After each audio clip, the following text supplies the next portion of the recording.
When the other rabbits hear of Fiver's vision, do they believe him? This could be the death of an entire way of life, the end of an era. Why should we care? Because the rabbits are us, Donnie. Why should I mourn for a rabbit like it was human? Are you saying that the death of one species is less tragic than another? Of course. A rabbit's not like us. It has no... Can't look at itself in the mirror, you know, it has no history books, no photographs, no knowledge of sorrow or regret. I mean, I'm sorry, Miss Bomber, I mean, don't get me wrong, you know, I like rabbits and all, they're cute and they're horny. And if you're cute and you're horny, then you're probably happy that you don't know who you are or why you're even alive. And you just want to have sex as many times as possible before you die. I mean, I just don't see the point in crying over a dead rabbit.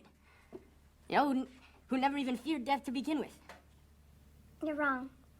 You're wrong about these rabbits. These rabbits can talk. They're the product of the author's imagination, and he cares for them, so we care for them. We care that their homes have been destroyed and that their lives are in danger. Otherwise, we've just missed the point. But aren't we forgetting about the miracle of storytelling? The Deus Ex Machina, the God machine?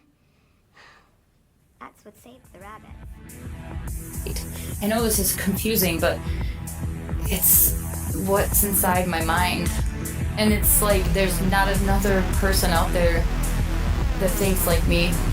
I feel alone because I feel like there's not another single soul in existence that thinks the way I think. There are things in that inanimate space that I give life to in my imagination, and the things I make out of my imagination are every bit as substantial as an inanimate object. They're not like dreams. The things I make in my imagination, though, are very real, very real, very real, very real.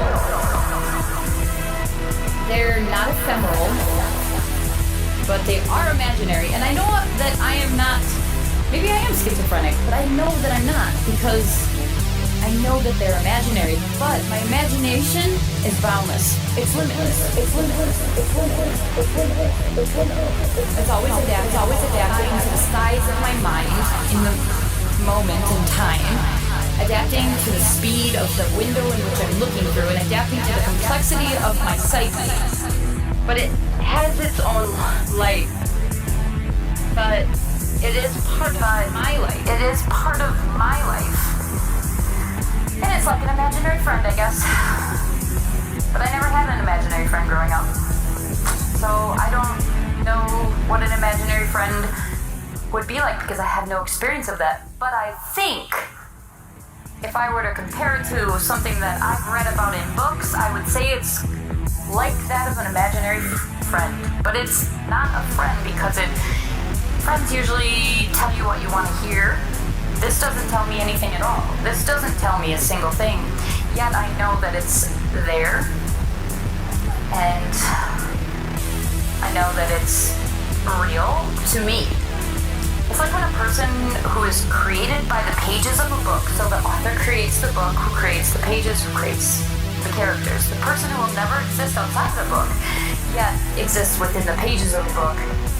And when you're reading the book, they're very real in your imagination. They actually become part of you.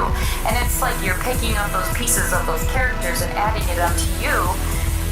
And when you're done with that book and close it, yes, the characters remain in the book. But now you've taken those characters and placed them in your consciousness. And they're now actually a part of you. And everything from there on out, when you finish that book, now can be seen through the lens of that book. Although you don't just go around and acting like you're in the Lord of the Rings or whatever, then you're a crazy person. But you now have that lens, that lens to look through the world